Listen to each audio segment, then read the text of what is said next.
Muy buenas tardes, Susana, Natalia. Hola, profe, buenas tardes, ¿cómo están? Muy bien, muchas gracias. ¿Ustedes cómo están? Buenas tardes, profe. Bien, profe, gracias a Dios. Bueno, vamos a esperar que llegue un tercer integrante para esta sesión. No vamos a esperar a mucha gente tampoco. Vamos a trabajar. El que no vino, no vino. Vamos a ver, son las 4:02. En el grupo siempre somos bastantes, somos Mildred. Aquí falta Josefina, Mauricio, Jonathan, Beatriz, Mónica.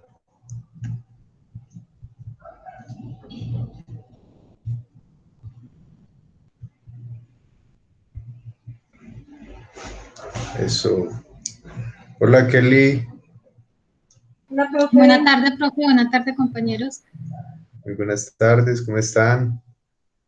Bueno, aquí vamos entonces ingresando, vamos a esperar que ya vayan entrando todos. Esta es la quinta sesión. Como ustedes saben y con autorización de ustedes, estamos grabando esta sesión para que quede la evidencia y el material para trabajar en nuestras clases. Hoy ya estamos en la quinta de 8. Eso quiere decir que hemos avanzado bastante. Hemos tenido varios temas, varias discusiones. Espero que a este momento pues les haya gustado bastante porque hemos visto muchos temas. Hace 8 días estuvimos hablando de la simbiosis entre geopolítica y geoeconomía y me parece a mí que esa clase, eh, pues yo me sentí muy bien. Espero que ustedes también, que les haya gustado esa clase hace 8 días sobre la simbiosis, la relación simbiótica entre geoeconomía y geopolítica. También estuvimos hablando hace 8 días de cómo hacer el trabajo en Word. Entonces, hemos venido avanzando tanto temáticamente como en la parte metodológica, porque pues ya es el momento de sus presentaciones, ya se viene el momento de la realización de sus trabajos, de socialización y de presentación, de conversación también, porque a mí me gusta que esta clase, siendo una clase de humanidades, pues tenga ese enfoque, que integre el pensamiento, el sentimiento de ustedes sobre los temas que aquí se habla, que el módulo nos propone, pero que bueno, ya llegó el momento de escucharlos a ustedes también. Entonces, el día de hoy, quinta sesión de tutoría de aula extendida. Muy buenas tardes para todas, para todos. A Susana, Natalia, Mildred, Kelly, Jonathan, Mauricio. Vamos a hacer entonces un llamado a asistencia en el sistema.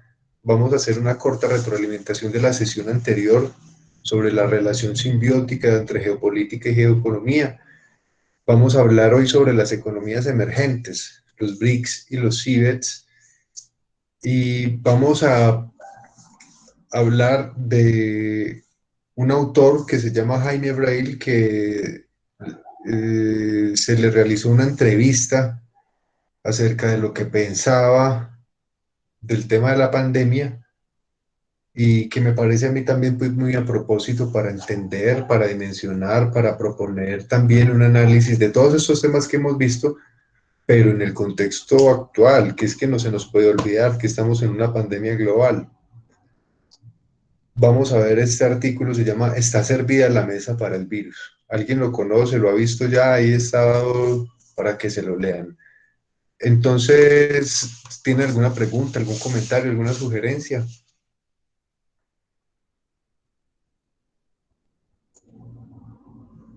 Negativo.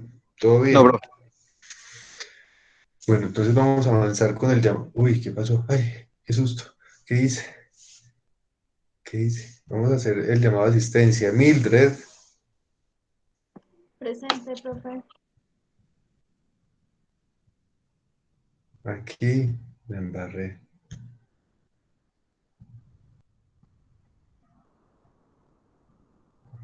Mauricio Castañeda, Presente, profe. Josefina Fuentes,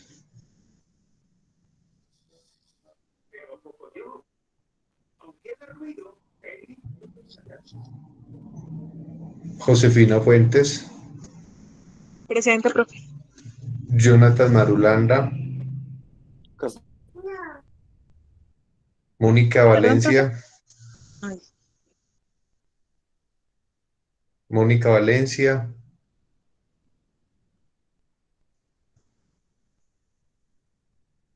Andrés Felipe Zuleta,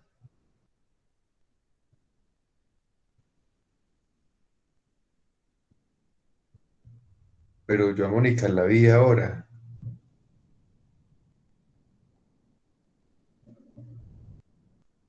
Gloria Bedoya, Natalie, Presente, profe.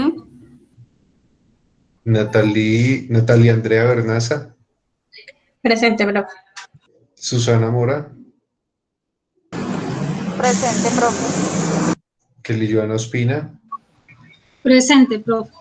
Bueno, uy, qué bien, estamos todos. Me gusta ese compromiso de ustedes. Muchas gracias, muchachos. Mm,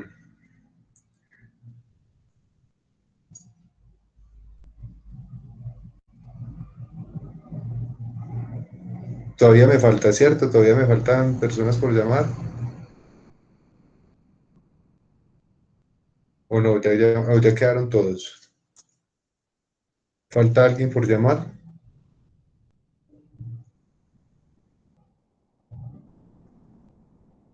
No, no falta nadie, ¿cierto? Ya quedamos todos. Bueno, vamos a hablar, antes de comenzar el tema propio de la clase, que es el de las economías emergentes y el tema de globalización, y retomar el tema donde habíamos quedado hace 8 días, de la relación simbiótica, hablar de la parte metodológica.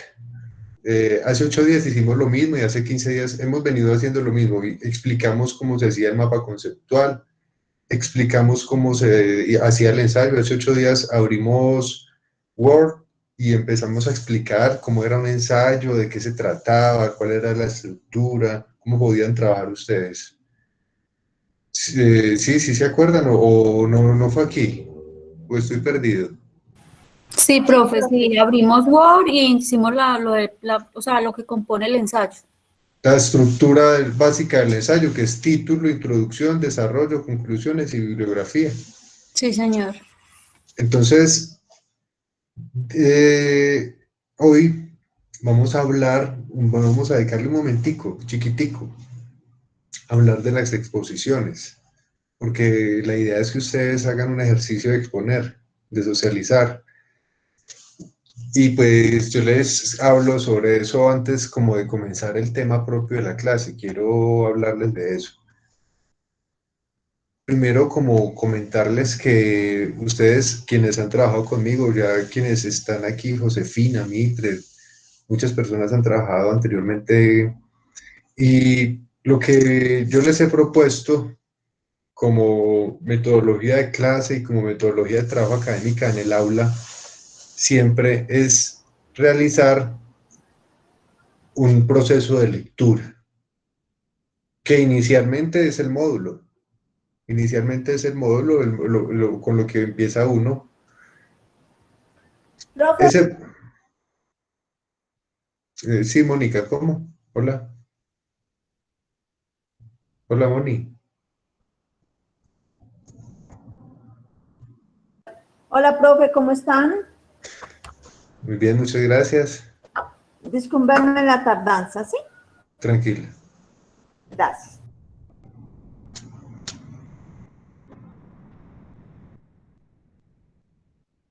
¿De qué estaba hablando? Yo ya quedé perdido. Profe, estaba hablando de que íbamos a sacar un tiempito para lo de las exposiciones, que íbamos a leer y que principalmente era lo del módulo. Y que ustedes también tenían, yo les mostré, por ejemplo, las bases de datos, la biblioteca, o no, claro, ahí en el tablero está la base de datos. Ustedes pueden ingresar con la clave de acceso mía, que está ahí, y descargar un documento, y pues se supone que todo lo que hemos venido haciendo ha sido con base en eso, en una lectura. Por ejemplo, Mónica ya me mostró el mapa conceptual. y la idea es que ustedes realicen unos procesos de lectura, de comprensión lectora. Eso hace, y yo siempre les he insistido en que hace parte de algo que se llama el aprendizaje significativo. El aprendizaje significativo tiene que ver con que nosotros interioricemos los conceptos. Más que memorizar, es aprender a pensar. Y para aprender a pensar hay unas operaciones mentales. Y las operaciones mentales básicas, desde un punto de vista cualitativo y de humanidades, es leer. Leer es la primera operación mental básica, leer. Pero para tener procesos de comprensión lectora y para poder afianzar eso, toca realizar unas técnicas de estudio. Y está el mapa, el cuadro sinóptico, el mapa mental y más recomendablemente el mapa conceptual. También dentro de esas operaciones mentales hay que escribir. Hay que escribir y en todas las materias a ustedes los ponen a escribir, y de eso hablamos hace 8 días, que a ustedes los ponen a escribir ensayos. Que el ensayo hace parte y es el género literario con el que se trabaja en el mundo académico, en el mundo científico. Entonces, eso es un trabajo mental, porque uno primero lee, entiende las ideas principales de varios textos, de varios autores, y luego escribe. Uno no se sienta a escribir sin haber leído. Luego de que usted pasó por ese proceso de hacer mapas conceptuales, de comprensión lectora, de escribir, ya usted está capacitado para hablar en público. Para hablar de lo que escribió, de lo que pensó, de lo que interiorizó. Y eso es un entrenamiento mental. Uno no aprende a hacer mapas conceptuales en el primer mapa mental, conceptual. Uno no aprende a hacer ensayos en el primer ensayo. Uno no aprende a hablar en público en la primera puesta en escena, sino que eso es un proceso de entrenamiento y por eso ustedes estudian, uno estudia 2 años una parte técnica o tecnológica o estudia 4 o 5 años una licenciatura, un pregrado, una carrera, porque usted pasa por todas las materias y las áreas del conocimiento por un proceso de entrenamiento. Y ese proceso de entrenamiento tiene que ver con aprender a pensar, básicamente, porque usted no es que se aprenda todos los autores que leyó, todos los libros que lee, todos los conceptos, no. La idea es que ojalá que sí, y que interioricemos al máximo. Pero el proceso de entrenamiento tiene que ver con que usted tome un texto y fácilmente comprenda las ideas del texto, que tengamos comprensión lectora, y que usted tiene que escribir un pensamiento, un sentimiento suyo académico sobre algún tema, usted no tenga problema, usted sea capaz de desarrollar lo que usted piensa de manera escrita, y que si le toca hablar en público, lo mismo. Entonces, estas 3 actividades que hemos estado pensándonos y que hemos estado realizando en la clase, desde la parte metodológica, tiene que ver con aprender a pensar, y ya vamos a la parte 3, a la parte de empezar a hablar en público. Y tenemos un reto. Tenemos un reto porque el reto es que ya no estamos en un aula material y física, todos reunidos en cuerpos, con los cuerpos, con nuestros cuerpos presencialmente, sino que el fenómeno de la globalización, que es uno de los temas que vamos a tratar ahora, el fenómeno de la 4ª revolución industrial, de la era informática y tecnológica, que es un tema que hemos hablado, y el tema de la pandemia, que es un tema de la clase también, ha conllevado a que nosotros estemos trabajando así. Y nos toca a nosotros adaptarnos, porque es de humanos adaptarnos a condiciones. Y dentro de ese hablar en público, dentro de esa tarea que vamos a tener de hacer las exposiciones, ese es el reto, que usted sea capaz de socializarle a sus compañeros, igual como si estuviera en el aula, que sea capaz de socializar, de transmitir las ideas rápidamente, que no le dé pena prender su cámara, que no le dé pena desarrollar el tema, que usted fácilmente en 5 minutos introduce expone el tema, fácilmente en otros 5 minutos empieza a desarrollarlo y a problematizarlo, y fácilmente en otros 5 minutos concluye. En 15 minutos usted tiene su exposición realizada. Entonces pero eso tiene un trabajo previo, porque a usted le toca preparar el contenido, y para eso hizo el mapa conceptual, para eso hizo el texto, porque usted ya sabe qué es lo que va a hacer en el contenido.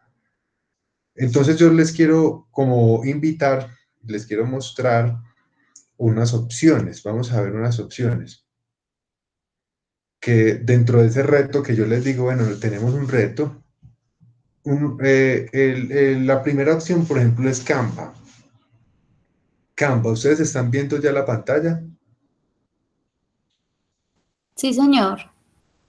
Señor. Canva.com tiene opciones para crear diseños de diferentes tipos, de hoja de vida, infografía, presentación, gráfico, hasta para Instagram, de póster, de tarjeta, volantes, documentos, todas estas opciones. Yo no sé si alguien ha trabajado esto, ¿alguien conocía esto? Yo no, profe. No, profe. Esto es una opción, Buenas vamos, tardes, qué pena, se me salió en ese momentico que me llamó. espere, ¿con quién hablo? ¿Quién habló? Profe, ¿cómo está? Juan Felipe Zuleta. Yo también ahorita estaba solucionando el tema de la empresa. Ya llegué Tranquilos, para que no me tranquilos. coloque falta, Bueno, porfa. señor. Bueno, no, tranquilos, ahí Sobre. está la evidencia que ustedes están conectados y todo en la clase, tranquilos. Entonces, miren que esta opción de Canva, vamos a entrar vamos a ver si ustedes ven, me dicen si ven o no ven lo que va a abrir allí cuando, ahí está abriendo, está cargando. Sí, profe.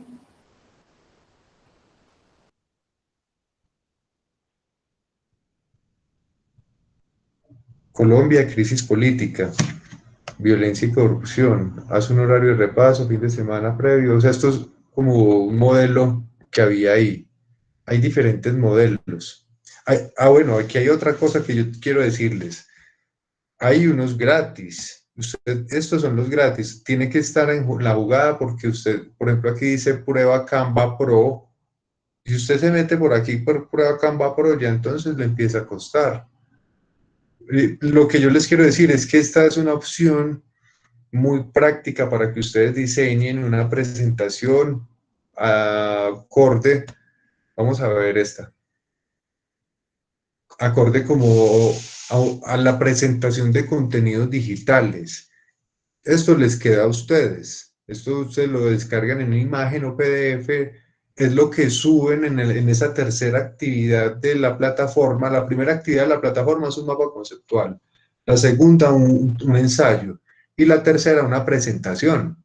Entonces la presentación puede ser una opción que se haga en un Canva. Quedaría así. Por ejemplo, este lo hice yo cuando estaba trabajando en la tecnológica, investigación educativa, proyectos de intervención, universidad tecnológica, docente, contenido temático. Y en una sola hoja o dos, usted puede hacer diferentes contenidos. Otra forma es Genially. ¿Conocen Genially? No, profe. Genially. Genially. Este es otra opción diferente. También es muy chévere, también se puede adaptar, también se pueden crear diferentes cosas. Vamos a ver qué hay aquí.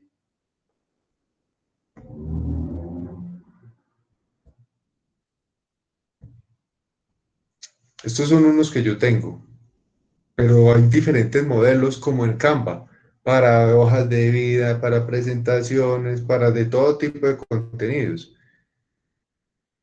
Entonces, este es como interactivo.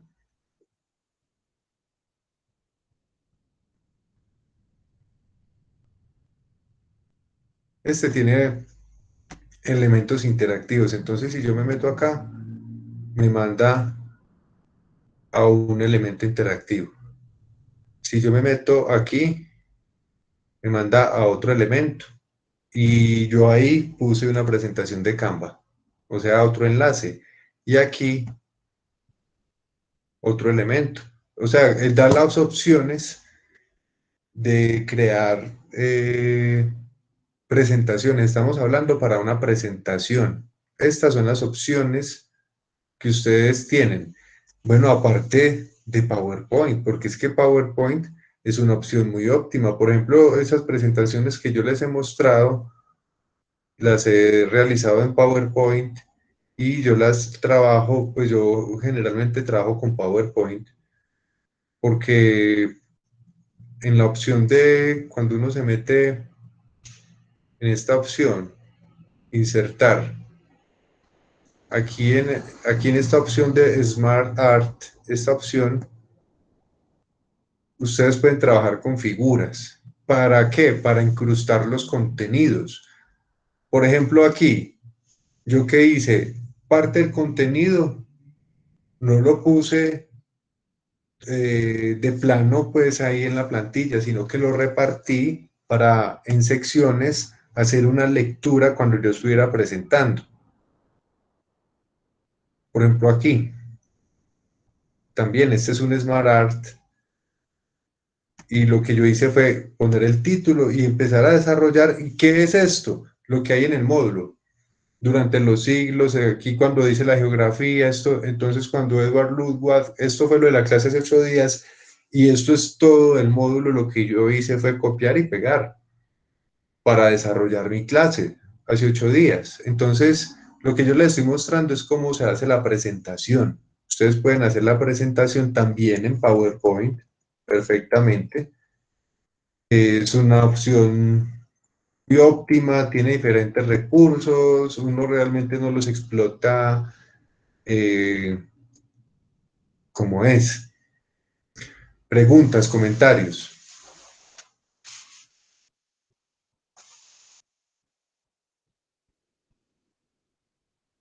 ¿Están preparados para las exposiciones?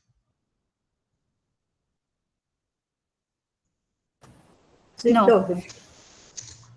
De ese método, uy, No, si usted ya hizo el mapa y ya está empezando, ya tiene el ensayo, ya tiene, por ejemplo, el ensayo, copia y pega lo que va a poner ahí en la presentación. Es cuestión de empezar a organizar, de ponerla bonita. Ahí tiene ya los gráficos. Ese Canva, por ejemplo, es que Canva le organiza todo. Le organiza todos los contenidos. Yo les doy opciones y tienen tiempo. Tenemos estas sesiones. Dentro de 8 días tenemos que trabajar el tema de Colombia y la parte de la geoestrategia y la posición geoestratégica de Colombia, pero yo quisiera ya empezar a escucharlos a ustedes. Dentro de 8 días ya es la sexta sesión. Tenemos 6, 7, 8 sesiones, tenemos ya esto se está acabando. Entonces yo quisiera saber si alguien quisiera decir, profe, yo expongo dentro de 8 días, me voy a arriesgar, yo dentro de 8 días le hago la presentación.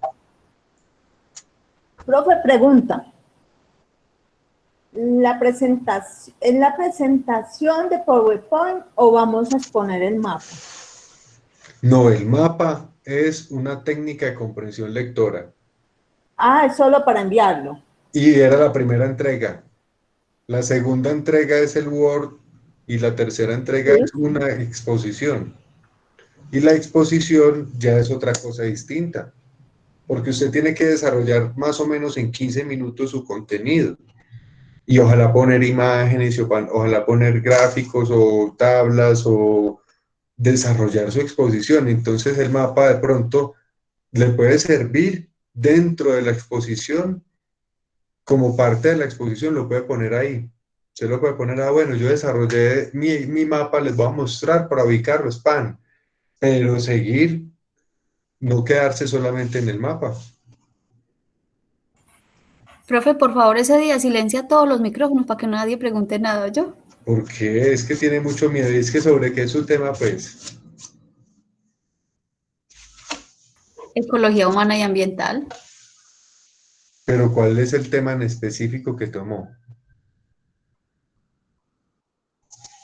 Profe, es como como contar la historia desde dónde nació y eso.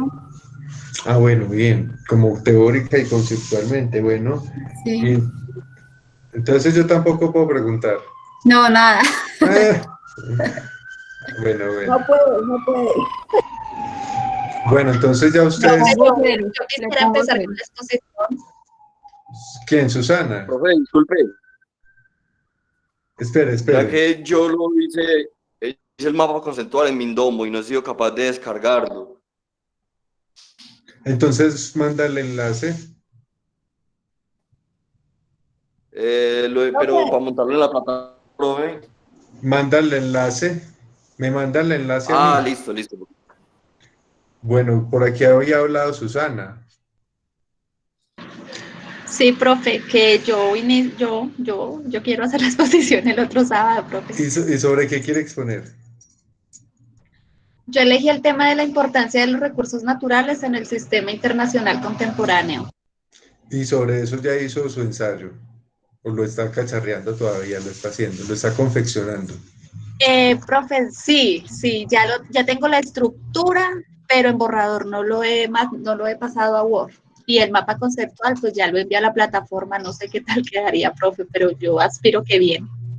Listo, entonces, bueno, sabe que tiene mínimo 15 minutos, máximo 25 minutos para la exposición.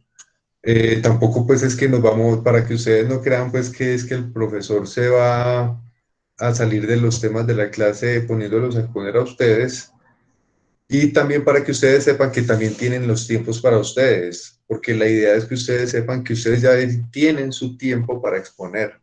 Entonces, claro, si se demora 30 minutos, yo no le voy a decir, no la voy a regañar. Ojalá que esté bien chévere. Imagínense, ese tema está muy interesante con imágenes, con la mayor información que pueda trabajar. Eh, sí, claro, bienvenida al reto.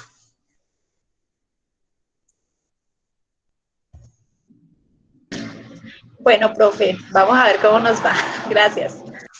Para volar es preciso saltar al vacío. profe, todavía hay tiempo de montar el mapa en plataforma. Es que yo pensé que había que exponerlo. Ah, pero yo creo que sí, yo creo que sí. Hay Bueno, todavía tiempo.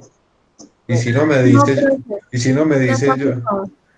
entonces yo le habilito, Moni, para que lo suba. Ay, por favor, profe, usted sabe, yo lo transformé a lo que usted vio. Yo solo quería mostrar que sí se podía hacer en mi lomo. Me Listo. costó, pero lo Yo logré. también pensé que era para exponerlo. Pues yo lo subí, pero pensé que era para exponerlo. Se pueden apoyar en él para exponer. Se pueden apoyar y pueden mostrarlo también y ayudarnos a entender el tema desde el mapa. Pero también jueguen a tener imágenes, jueguen a hacer una introducción, a hacer unas conclusiones y una problematización. La misma estructura del ensayo. Miren que la estructura de la exposición es la misma estructura del ensayo, que es introducción, desarrollo y conclusiones. Es lo mismo. Usted va a empezar, y es lo mismo que un cuento o que una novela. Inicio, nudo y desenlace. Entonces usted prepara más o menos un libreto, inclusive lo mismo que escriba, le puede servir como libreto. Usted puede hacer su libreto de su exposición siendo el mismo ensayo. Y bueno, vamos a empezar a hablar de eso, yo quiero hablar, y hace su libreto, lo practica y sobre eso expone. Eh, es una forma Profe, como en... disculpe. Ujú.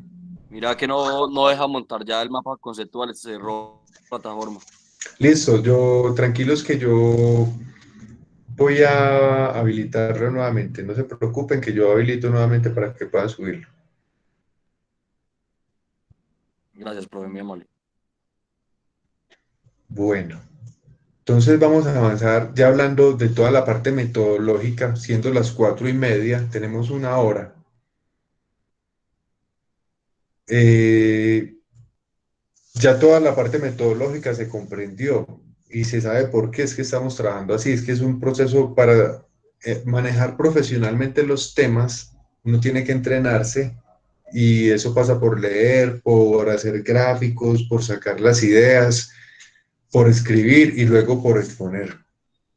Y hemos hecho un ejercicio académico con base en el módulo nos propone muchos temas, pero hace 8 días nos concentramos en este. Ya están viendo la presentación.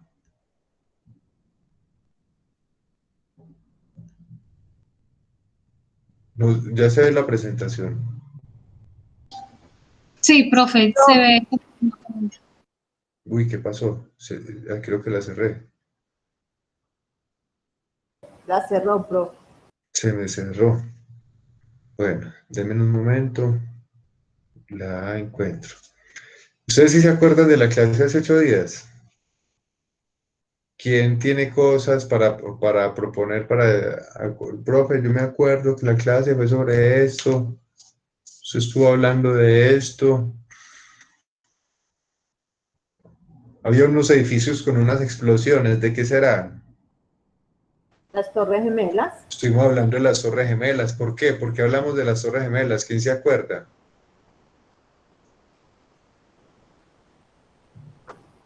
No me acuerdo. Sin vergüenzas. ¿Cómo así que no se acuerdan? Profe, pues de allí partía como otra parte de la historia y la grandeza de Estados Unidos como potencia. Que hablábamos que en el mundo contemporáneo, ya después, en relaciones internacionales, que es lo que hemos venido hablando acá, después del 11 de septiembre hay un cambio en las relaciones internacionales y en el orden mundial. Estábamos hablando de eso. Me dicen cuando empieza a compartirse. Ya se ve la pantalla, profe.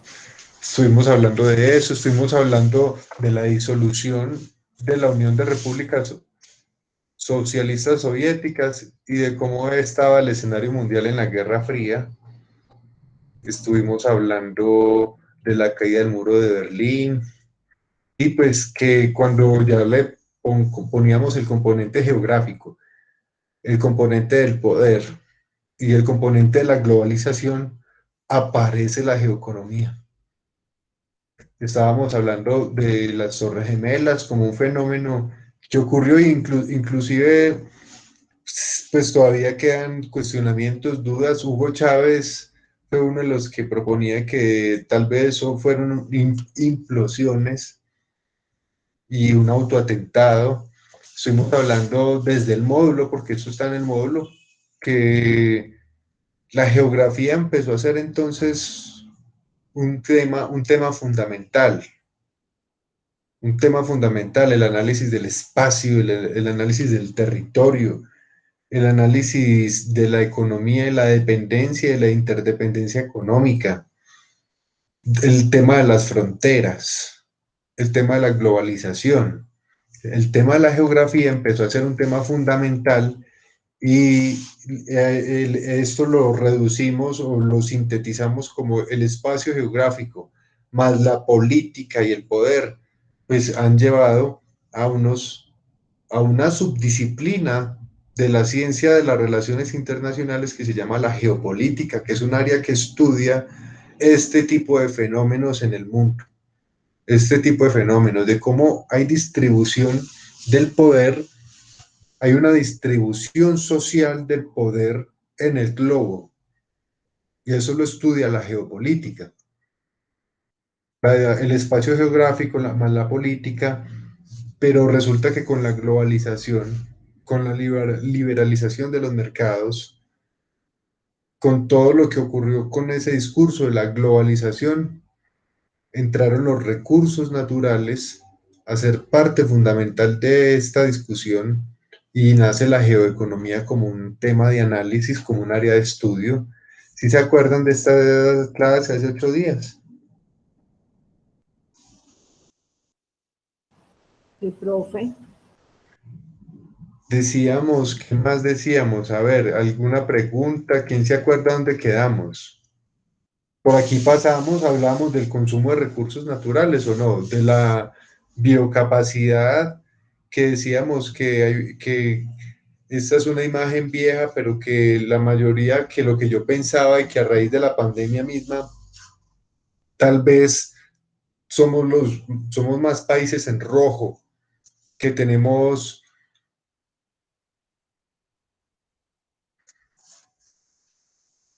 un consumo por país muy elevado de la biocapacidad. Sí que sí habíamos pasado por aquí, ¿cierto que sí? Sí, profe.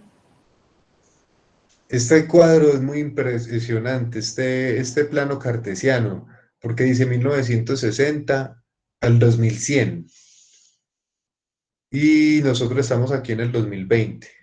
Dice biocapacidad aquí y la tendencia en rojo sin cambio de crecimiento del consumo por país por encima de la biocapacidad. Y aquí dice, mire que aquí hay una línea en el 2000 de cambio. Si empezáramos con una línea mostaza oscura, a hacer Profe, una reducción. perdón, estamos en otra diapositiva. No vemos líneas. A ver. Ahí está bien.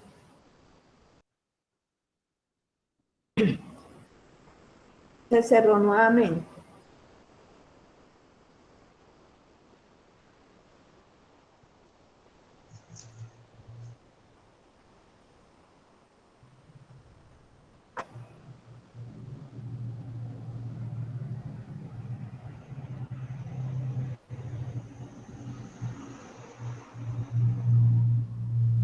Ahí Ya, sí lo ven. sí, ahí sí. Aquí estamos hablando del ritmo actual. La humanidad consumirá a 2050 los recursos de dos planetas Tierra. Aquí hay una línea mostaza oscura que dice de reducción lenta de consumo por biocapacidad y dice que, mire que nos alineamos aquí al 2080. Al 2080. Y si hacemos una reducción rápida del consumo, hay una línea amarilla clara, una reducción rápida del consumo y aquí hay un quiebre al 2040. Por eso es que en este momento ustedes ven noticiosamente que hay muchos avances y eso es un tema que es de ecología humana y ambiental. Hay noticias, por ejemplo, de investigación aeroespacial que hablan sobre que encontraron agua en la Luna. Y todo este tipo de investigación aeroespacial es por eso, porque en realidad sí hay una preocupación, pero desgraciadamente en vez de invertir en revertir el asunto aquí, pues están mirando una salida y una solución exógena, por fuera. Por aquí ya habíamos pasado el mapa mundial de la huella ecológica del consumo del 2014 y estábamos viendo, por ejemplo, que la mayoría de los países del norte son los que tienen un mayor impacto en la huella ecológica mundial, que son los países consumidores industrializados, superpoblados, que llamamos desarrollados, y que los países del sur, en todo el globo, tienen un menor impacto en huella ecológica, casualmente. Y esos países se han negado muchas veces al cumplimiento de muchos tratados internacionales que los comprometen a reducir la emisión de gases de efecto invernadero y diferentes condiciones.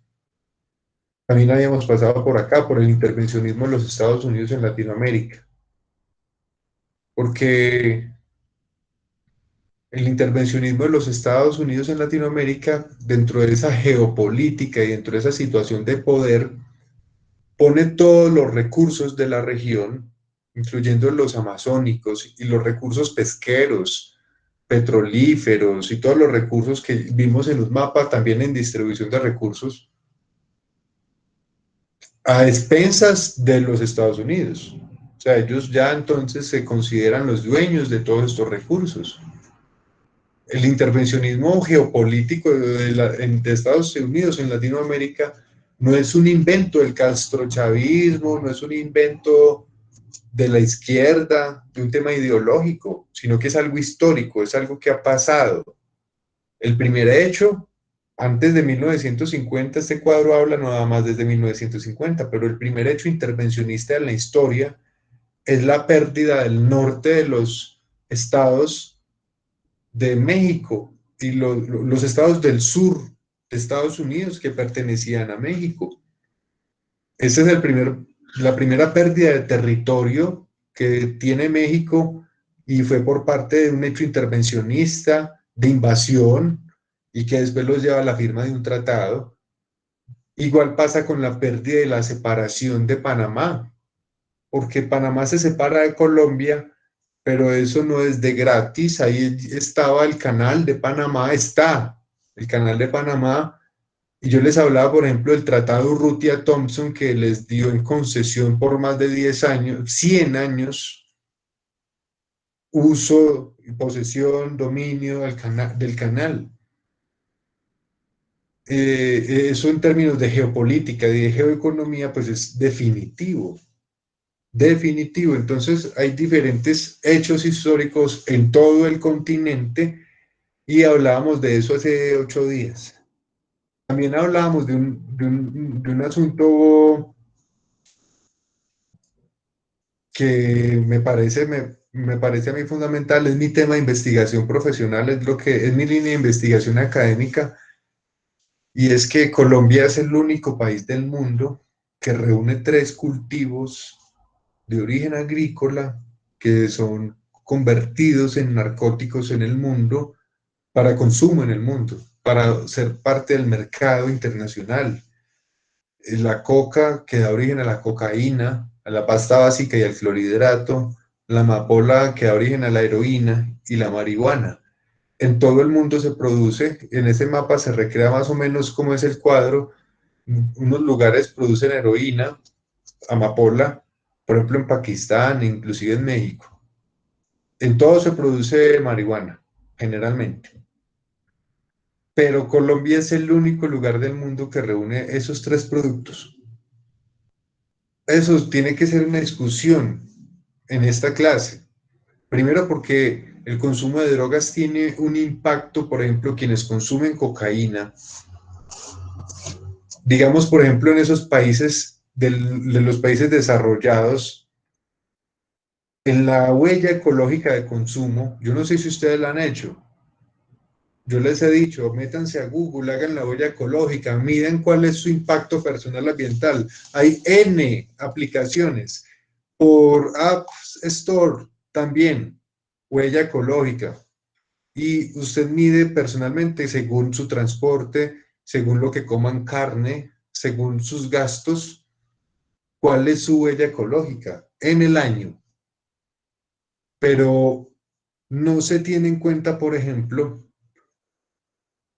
el impacto ambiental en las selvas húmedas tropicales, el impacto de huella ecológica que tiene el consumo de drogas en el mundo. En Hollywood, en estos países desarrollados, en España, que es donde el consumo es a gran escala, y hay una crisis epidemiológica y toxicológica en la población. Eso es un tema de ecología humana y ambiental. Y eso tiene un impacto en nuestras selvas. Ahora, bueno, las Naciones Unidas dice que Colombia es el de 193 países en el mundo. El 86% de la tierra en capacidad productiva está concentrada en el 1% de la población. O sea, en 4 o 5 familias. Pero luego, si es el único país que reúne los 3 cultivos de uso ilícito, entonces esa tierra que está concentrada, fuera de eso, ¿a qué está dedicada? ¿A qué se dedica la tierra? Como factor económico de producción, porque aquí hablábamos de los factores económicos de producción. Los factores económicos de producción los mencionábamos en esta clase cuando hablábamos la definición de geoeconomía, que la geoeconomía, su foco de estudio está constituido por el lugar, el tiempo y los intereses políticos de los recursos, las economías. Analiza cómo los factores de producción están determinados por condiciones geográficas. Y los factores económicos de producción son tierra, del que estaba hablando en Colombia, trabajo, maquinaria, que depende de la ciencia y de la tecnología que tienen los países desarrollados, e inversión y capital. Esos son los 4 factores económicos de producción, que son diferentes a los modos económicos de producción. El modo económico de producción esclavista, el modo económico de producción feudalista, el modo económico de producción mercantilista, el precapitalista, el capitalista, el socialista. ¿Tienen alguna pregunta?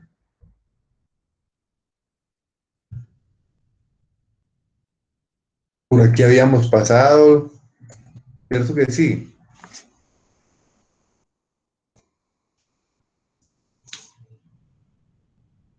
Se desconectó, que uy, se cayó el internet, ¿o qué? No, profe, sí, eso ya lo habíamos visto en la clase pasada también. Nosotros quedamos acá, en el tema de la globalización, que habíamos visto que hay un paso del poder político al poder económico, y que la globalización, que sabemos que ha sido un proceso histórico en la humanidad, primero fue la ruta de la seda, en la antigüedad. Después, con el descubrimiento de América en 1492, empezó a desarrollarse un proceso de mundialización. Con la mercantilización y el proceso de colonias y de colonialismo e imperialismo en el mundo, se dio un proceso de internacionalización, y hoy día se habla en el discurso económico de globalización económica. La globalización, inclusive dentro del discurso contemporáneo y en la crisis de la pandemia, se habla de desglobalización. Hoy hay autores que hablan de desglobalización.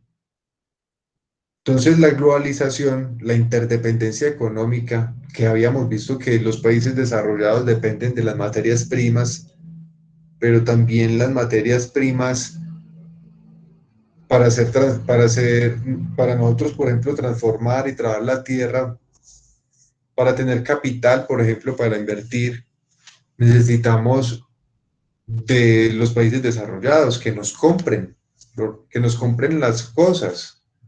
Entonces hay una interdependencia económica. Eso ha generado profundos cambios en el sistema internacional. Y fuera de eso hay procesos de integración económica, porque hay unos procesos de integración económica, por ejemplo, en todo el sudeste asiático, esas economías se han integrado. Hay integración económica de todo tipo. Cuba se integró económicamente hace 20 años con Venezuela. Hay integración económica en Mercosur. Hay integración económica en la Unión Europea, esos países todos se unieron. Hay integración económica en la Alianza del Pacífico, que son una propuesta que son los países que tienen cuenca en la Alianza del Pacífico y tienen en común que han firmado tratados de libre comercio con Estados Unidos y se proponen una integración profunda. Entonces hay diferentes procesos de integración económica y hay el florecimiento de nuevos actores como las multinacionales, los grandes consorcios financieros, la banca internacional, y los organismos internacionales y multilaterales que son de orden financiero, como el Fondo Monetario Internacional, el Banco Interamericano de Desarrollo, el Banco Mundial, la Reserva Federal. Todo ese tipo de actores internacionales han cambiado drásticamente el ordenamiento del mundo. En esta nueva dinámica, los mercados son los objetivos de las organizaciones privadas. ¿Cómo así los mercados? Porque los países son mercados de consumo, de materias, por ejemplo, o de productos manufacturados.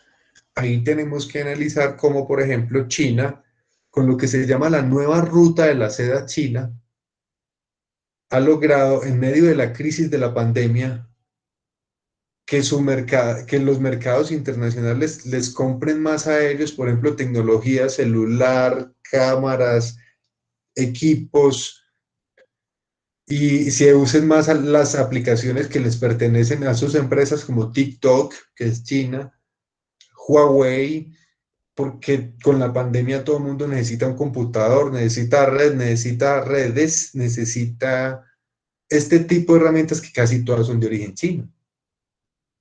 Ahí está la pregunta, cómo esa nueva dinámica de los mercados ha hecho que en medio de la crisis económica de la pandemia, uno de los grandes ganadores del proceso ha sido los chinos.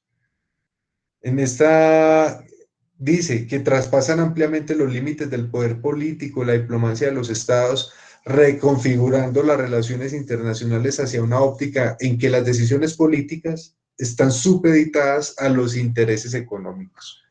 Por eso es que ustedes ven que antes de la pandemia lo que había era una guerra económica entre China y Estados Unidos. Tenían una guerra económica los dos, venían en eso. Entonces estamos hablando de que hay un proceso de integración económica en diferentes zonas del mundo, que les llamamos bloques regionales. Hay unos procesos aquí en América Latina, y eso lo vimos hace 15 días. Todos esos procesos de integración han sido infructuosos. La Comunidad Andina de Naciones, la UNASUR, esa tal Alianza del Pacífico, el ALBA, todos esos procesos de integración no han sido suficientemente, no han tenido el alcance regional de convertir la región en un bloque económico como tal, que compita, por ejemplo, con la Unión Europea. O sea, nosotros cuando hacemos tratados de libre comercio con Estados Unidos o con la Unión Europea, lo hacemos como Colombia. Y Colombia, con la Unión Europea son 27 países. Imagínense cómo vamos a competir, o como en Estados Unidos, o con la economía china, hacemos tratados solitos con ellos, en vez de irnos en bloque.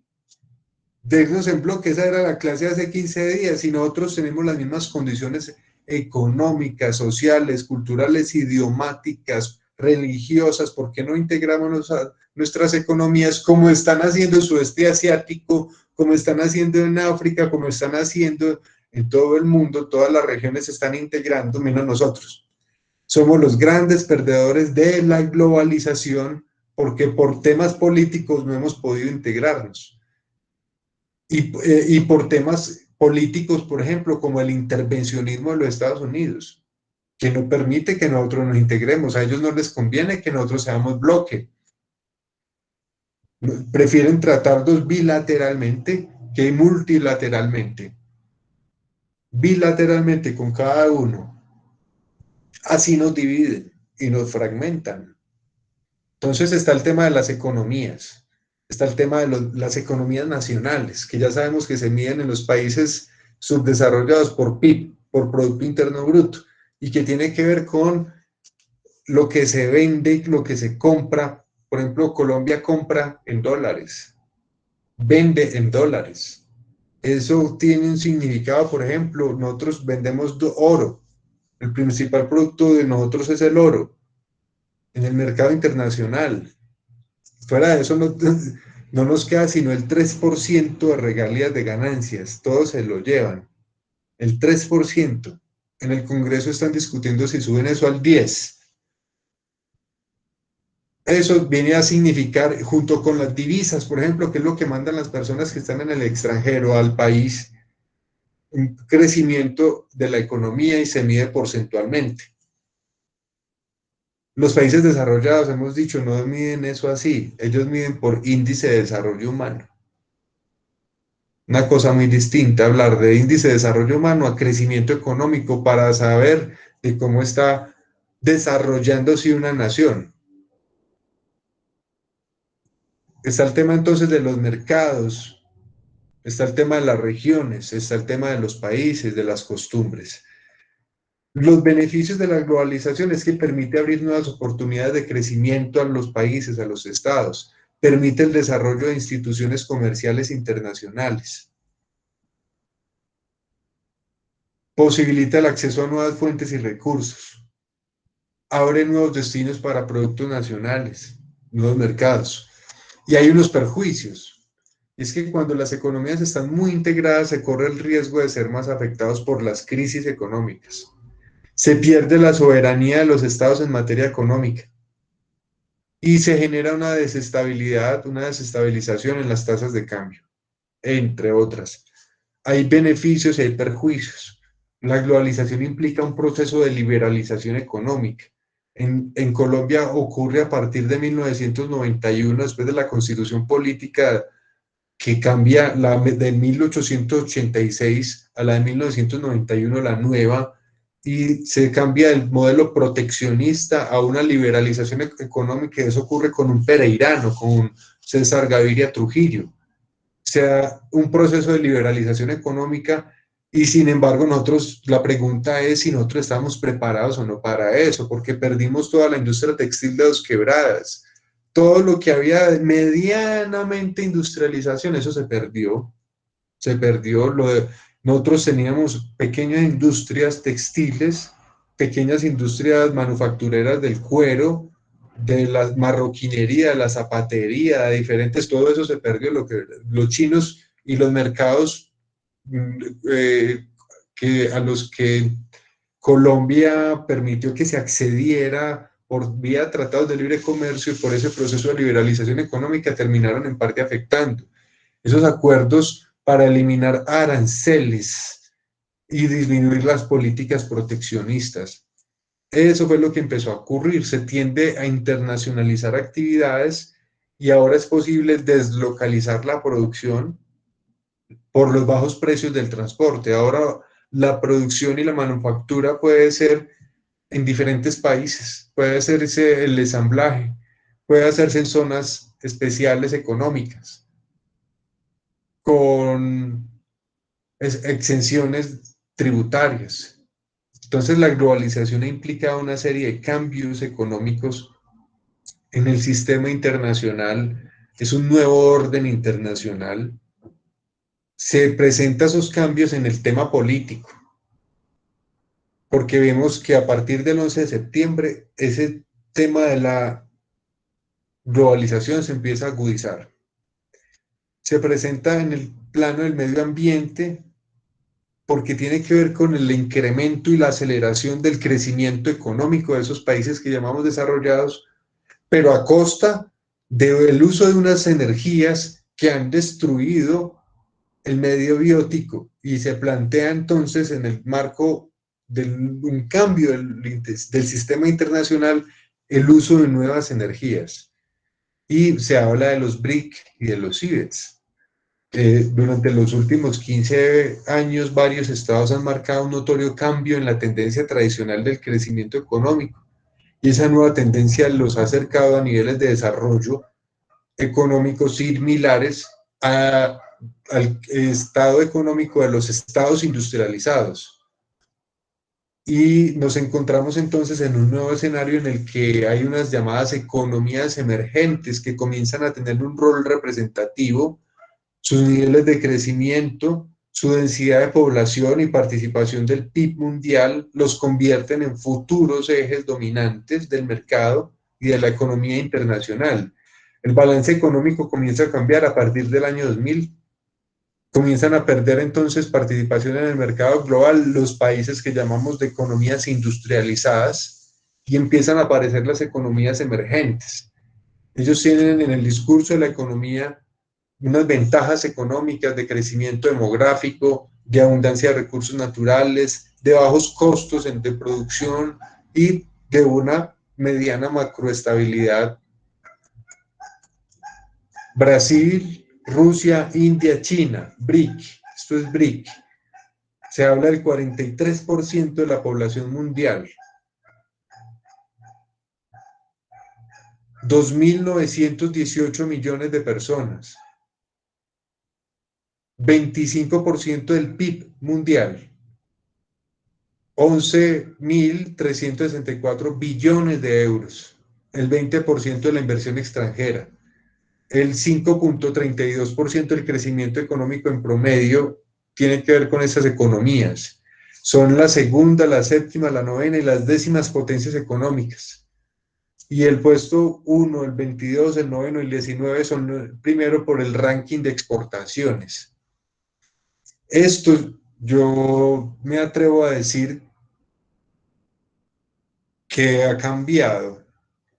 Yo en realidad yo no sé quién acuñó ese término de BRIC, pero yo creo que deberíamos pensar en otra opción, porque yo creo que Brasil, con todas las quemas y deforestación que tuvo en la Amazonía para poder sacar madera y extender su frontera agrícola, con todo lo que ellos hacen y el esfuerzo económico y todo, todavía no superan a China.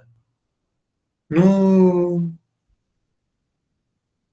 superan a China porque China tiene inversión más desarrollo en ciencia y tecnología. Ellos apostaron al desarrollo de la inteligencia artificial. Entonces, aquí hay, yo pienso que unos cambios fundamentales. Y se habla de los CIBETs, que es Colombia, Indonesia, Vietnam, Egipto, Turquía, Sudáfrica, que son el 9% de la población mundial, 579 millones de habitantes, el 3.4% del PIB mundial, son todos exportadores de recursos naturales, sobre todo petróleo, gas, carbón, níquel, oro. Tienen todos un crecimiento económico superior al promedio de todos los países a nivel mundial y todos tienen un foco de atracción en la inversión extranjera directa, IED. Los CIBETs, Colombia, Indonesia, Vietnam, Egipto, Turquía y Sudáfrica.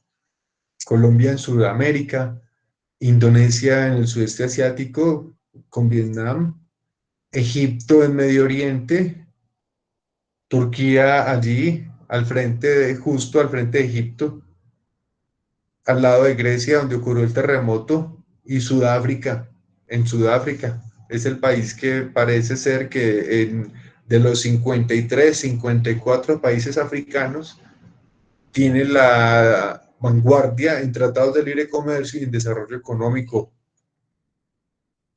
Preguntas, comentarios. ¿Cómo les pareció el tema?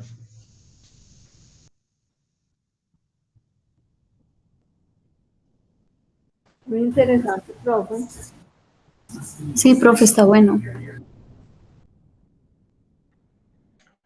El tema, el módulo es muy interesante, es que ese módulo es muy bueno, el módulo de la clase es muy bueno, por eso yo quiero oírlos hablar a ustedes, como bueno, vamos a ver ustedes qué fue lo que vieron del módulo que les gustó, porque el módulo sí tiene unos elementos que yo quiero verlos exponer y que los compañeros también los escuchen, porque sí son temas de actualidad, son temas que tienen que ver con sus profesiones. Yo quiero que leamos rápidamente, son las 5:05, para que nos vayamos ya y de pronto como no hicimos break, nos vayamos de pronto a las 5:20 y de pronto hacemos unas preguntas, leamos esto, yo quiero que leamos esto, no sé si alguien lo ha leído antes, yo quiero que lo conozcan, este señor es Jaime Braille, es epidemiólogo, está servida la mesa para el virus. ¿Ustedes ven allí la letra? ¿Sí se ve bien? Sí, profe, sí se ve bien. Vamos a leerlo rápido. Dice, el reconocido especialista ecuatoriano revisa la pandemia de coronavirus con otro ojo.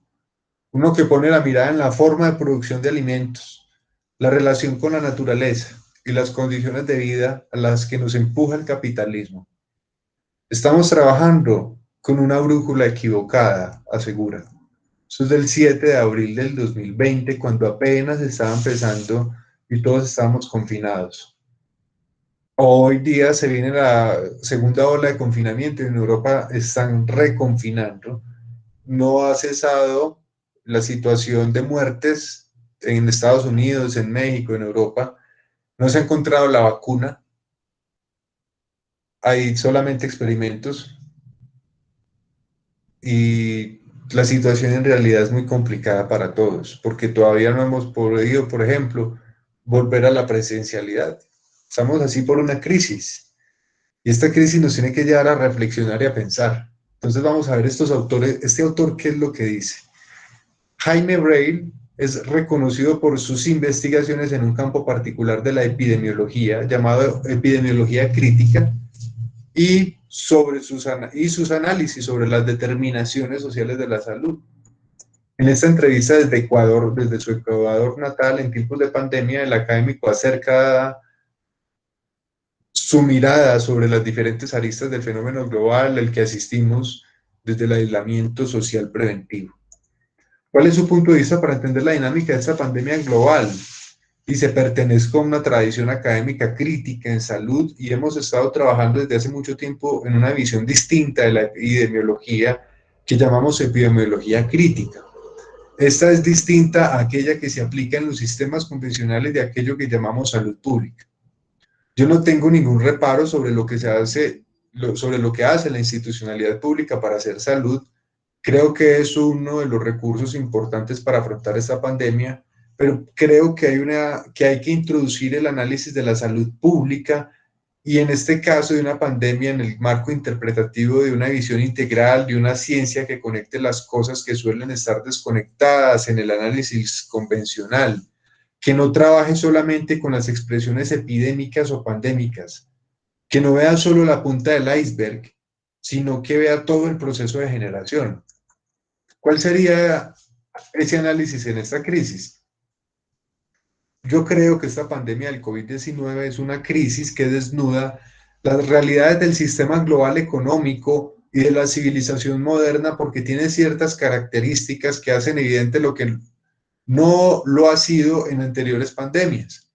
También esta crisis desnuda algunos silencios que corresponden a pensar la salud no solo como efecto que se manifiesta en las personas enfermas o los casos de muerte, sino en saber qué es y cómo se generó esta pandemia.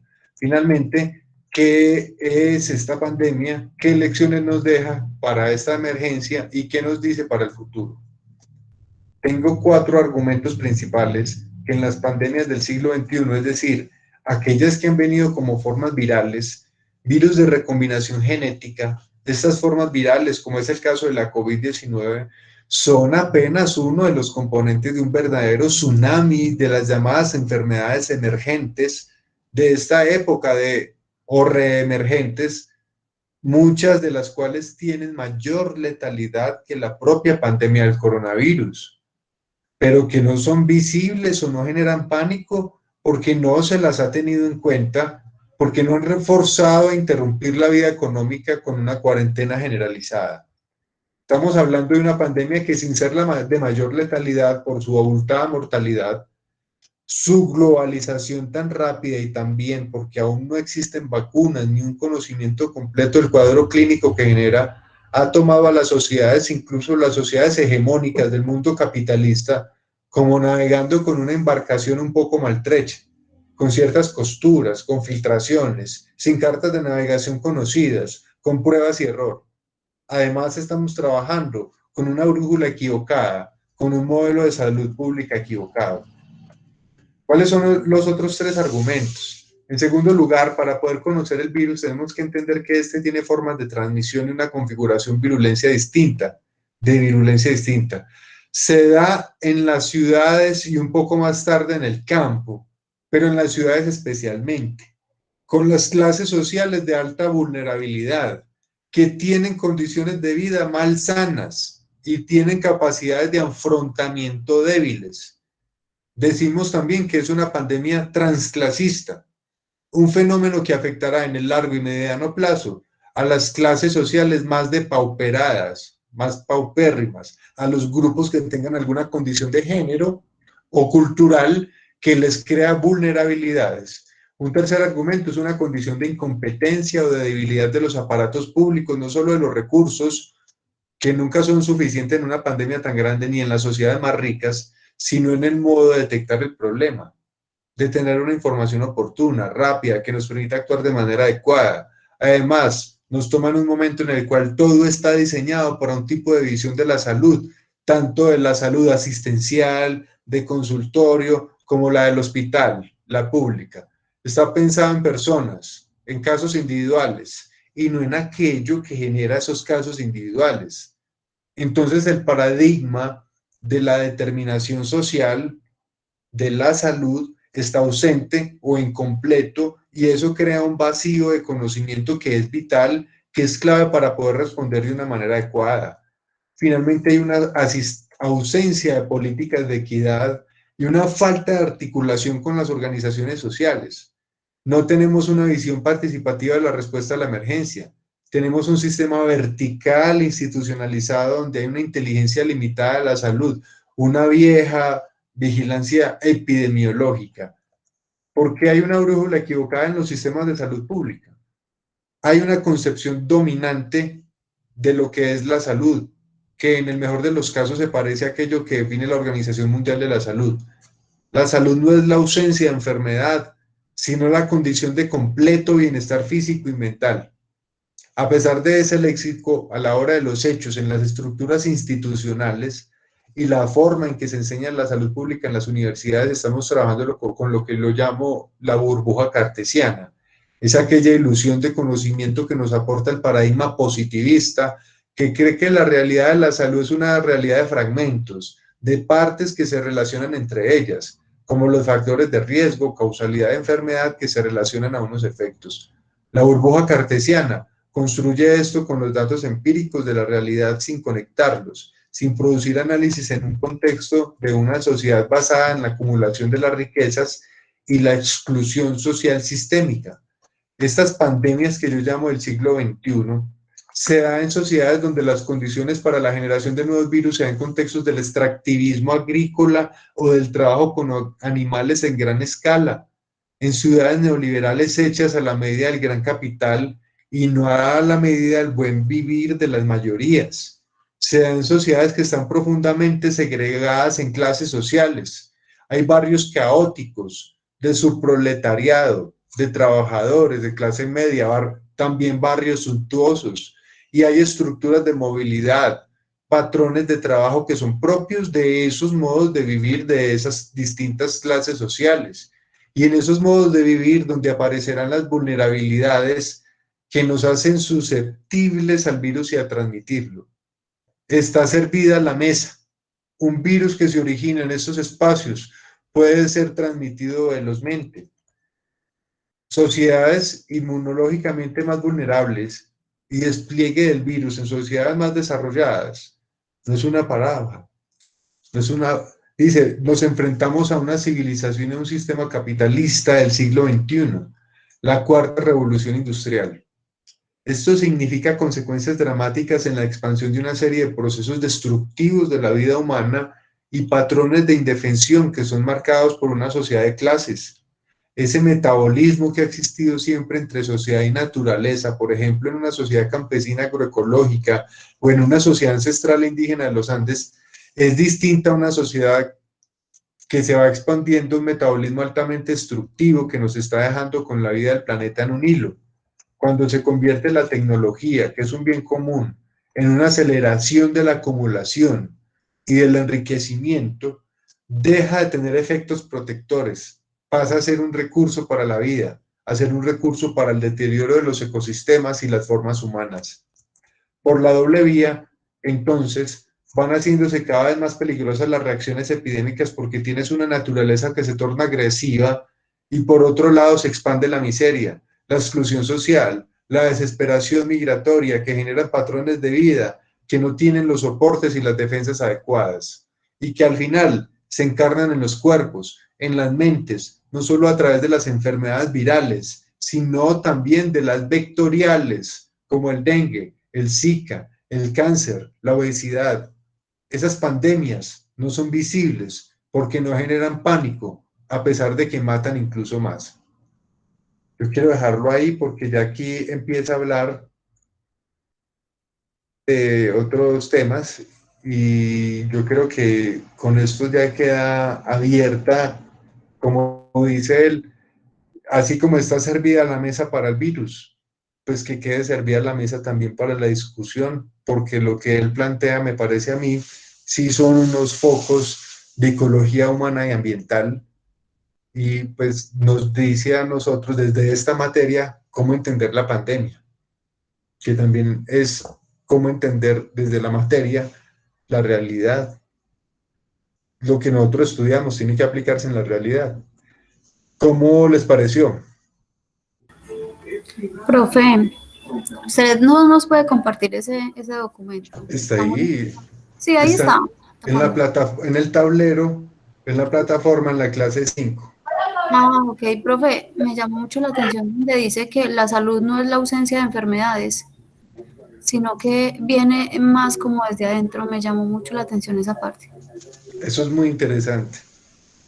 Tienen que releerlo, que está muy bueno, y ojalá buscar quién es Jaime Breil y qué es eso de los determinantes sociales de la salud, porque él propone que hay enfermedades que son producidas por la pobreza, por la desigualdad, por la falta de escasez de recursos, por falta del desarrollo en los 1000 días críticos, por ejemplo, de los niños y de las niñas, el desarrollo del cerebro, por ejemplo.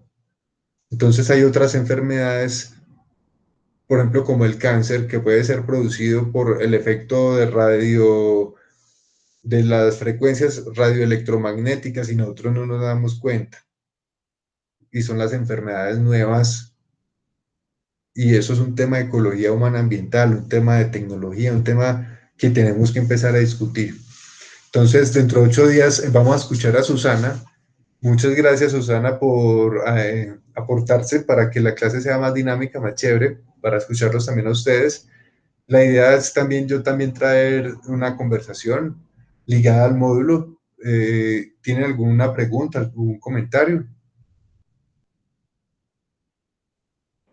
No, profe, todo súper claro. Yo le iba a preguntar si esta tutoría podría, por favor, subirla a la plataforma, que es que la verdad no he visto.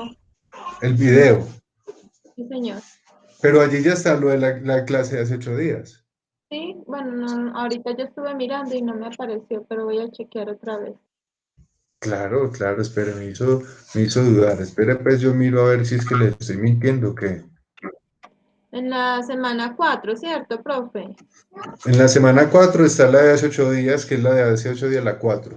Ahí está el link. Lo que pasa es que se ve ese link.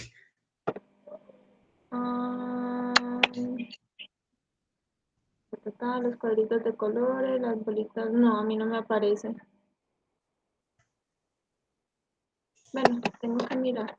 Mire, sí está viendo mi pantalla. Sí, profe, ya. Aquí dice segundo, tercera. Aquí de a la cuarta, dice cuarta sesión. Aquí cuarta aula extendida, 24 de octubre y está el link. Y regañé a Natalie, le dice, Natalie Bedoya, hiciste que nuestro video fuera más largo por no estar en clase realmente. Y la regañé. Y aquí está el de la tercera aula también, y están todos, y el de ahora, el de esta, pues aspiro a subirlo en el curso de la noche. Y aquí es donde está el link, dice, está servida la mesa para el virus. Usted le da aquí. Eso nos pasó también al WhatsApp, yo lo estuve mirando, creo, sí. Entonces, sí está allí, debes de pronto esculcar que se ve, es un link azul donde está la clase grabada. Y en la cuarta. Profe, muchas gracias. Bueno, entonces, no siendo más el hecho de la presente, espero que trabajen en sus ensayos. Si tienen alguna pregunta sobre los ensayos, me cuentan. Y dentro de 8 días vamos a hablar de...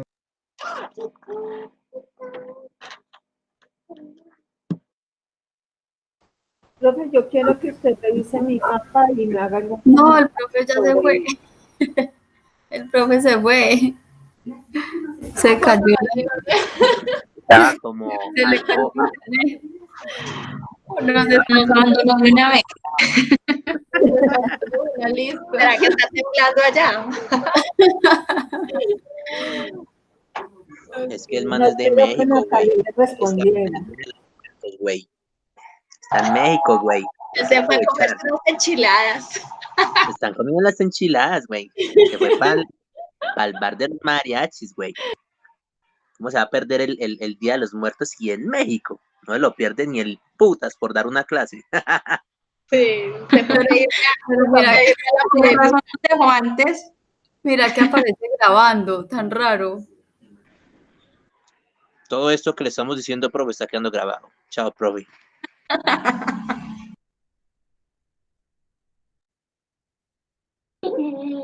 Chao, muchachos, chao. Chao, chicos, chao. ¡Ay, profe! Volvió. Ya no se vamos. Gracias, chao. Chao, chao. Por el WhatsApp, cualquier cosa, cualquier duda sobre el ensayo, sobre la exposición, vayan trabajando ya al Canva, al Genially o a un PowerPoint para que sea bien chévere esa exposición. Vamos a ver, Susana, pues cómo les va a poner esa vara bien alta. Bueno, profe, muchas gracias. Hasta luego a todos y a todas. Chao, profe. Bueno, chao. Gracias, hasta luego, chao.